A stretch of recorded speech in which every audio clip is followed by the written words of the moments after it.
အသက်30ကျော်လာတာနဲ့မျက်နှာမှာအရေးကြောင်းတွေပေါ်လာပြီးကိုယ့်အသက်ထက်ပိုအိုးနေတယ်လို့ခံစားနေရလားဈေးကြီးတဲ့ skin care တွေဘယ်လောက်ပဲလိမ့်လိမ့်မထူးခြားဘူးဆိုရင်တော့တင်နေစဉ်စားတောက်နေတဲ့အစားအစာတွေကတင့်အရေးပြားကိုအတွင်းပိုင်းကနေဖျက်ဆီးနေလို့ဖြစ်နေပါတယ်မင်္ဂလာပါ Tips for Health Channel ကနေကြိုဆိုပါတယ်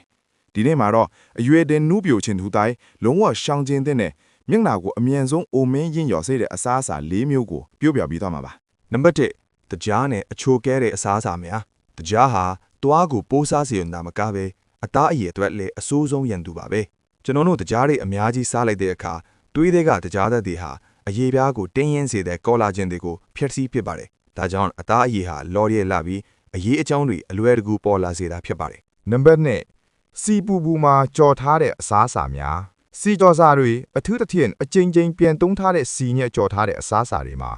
ခန္ဓာကိုယ်ကိုဒုက္ခပေးတဲ့ free radicals ခေါ်တဲ့ဓာတ်တိုးဆန့်ကျင်ပစ္စည်းတွေအများကြီးပါဝင်ပါတယ်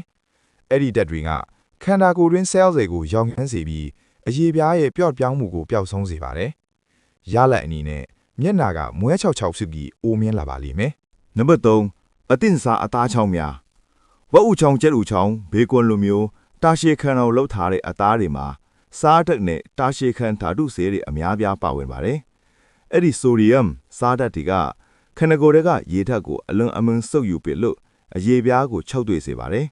အရည်ပြားခြောက်သွေ့တဲ့အခါအရည်အကြောင်းတွေပိုပြီးထင်ရှားလာတတ်ပါတယ်နံပါတ်4ကော်ဖီအလွန်ကျွံတောက်ခြင်းကော်ဖီကအသင့်အတင့်တောက်ရင်ကျန်းမာရေးအတွက်ကောင်းပေမယ်တနေ့ကို3ခွက်4ခွက်နဲ့အလွန်ကျွံတောက်မယ်ဆိုရင်တော့ကဖိန်းဓာတ်ထောင်စီးခဏခဏသွားပြီးခန္ဓာကိုယ်မှာရေဓာတ်ခန်းကြောက်လာပါတယ်